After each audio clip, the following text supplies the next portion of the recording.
I do.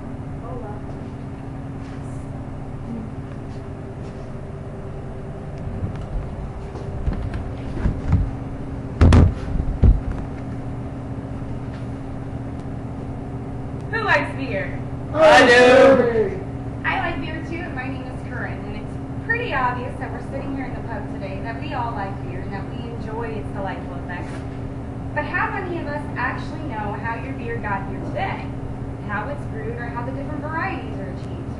I know I didn't when I started working here about a year ago as a fill-in. But I had to learn a lot, and I learned a lot of that information from Scott Balding, the bar owner, and Joe, the supervisor. The internet was very useful too also. Knowing the basics of beer, just the absolute basics, can help you fill your tip bucket. Not only that, if you're not a bartender and you know the types of beer that you like and enjoy, just knowing the brewing process might make you more willing to experiment with other beer styles. Or you can just use this information like some people we know and really impress people at the bar while you're talking to them. So what do you say? You want to get started learning about beer? Yeah. For the purpose of this speech today, I got most of the information from St. Sebastian Microbrew, and all my cute little diagrams here came from Beer ID, just so that you know. Okay, all beers, ales, and lagers are brewed using the same basic process and the same 4 basic ingredients: grain, hops, water, and yeast. You can't just throw these ingredients in a bottle, shake it up, and bam, you have beer. It actually has to go through the brewing process. The very first step in the brewing process is malting. The grain is harvested, and then it's heated, dried, and cracked open. During the heating and dry period, that happens in a kiln or roasted, and depending on how long it's roasted, will change the flavor and type of beer that you get. It can be dark or light depending. Usually the darker roasts are reserved for ales. The next step in the process is mashing.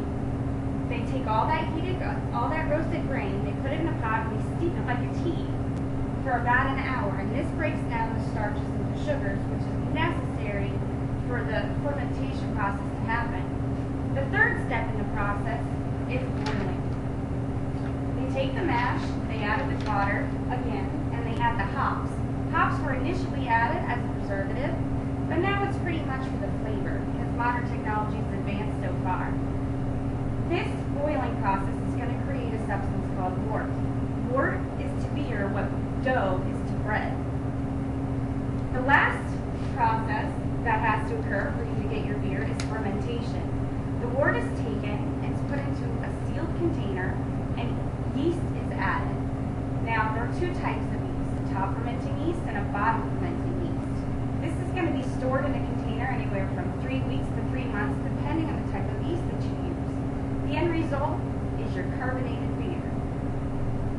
The yeast turns the sugars into alcohol and releases CO2, so it's naturally carbonated.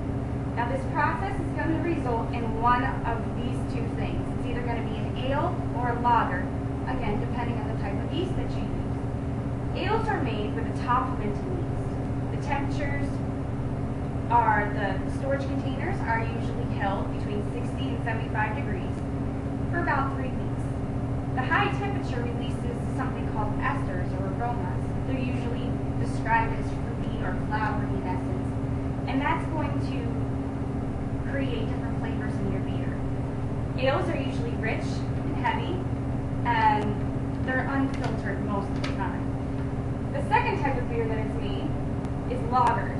Lagers are made with bottom fermenting yeast at much colder temperatures, usually around 34 degrees, just above freezing. The cool temperatures suppress the esters, so more of the hop flavor and even the grain flavors can pull through. The end result is usually a crisp, clear, filtered product, and the fermentation process takes much longer than when you make an ale. It's more like 3 months instead of 3 weeks. It's a much longer process. So this is the absolute basics of beer. To go much further, we would have to go into each beer type, style, and specifics to the type of grains that you use and so on and so forth. So let's just review. All beer is made from the same 4 basic ingredients. It all has to go through the same brewing process. And the end result is either an ale or a lager. All beer, Budweiser, Guinness, is either an ale or a lager. So there you have it. You can use this information to increase the amount of tips that you get, like I did. Or you can just use this information to impress your friends and family. But on a serious note, you can use it to help you have a better experience in your local pub. If you want more info, you can go to your local bar. I'm sure that the purveyors there were more than happy to help you out. Or you can use the internet to research the way that I did. Thanks.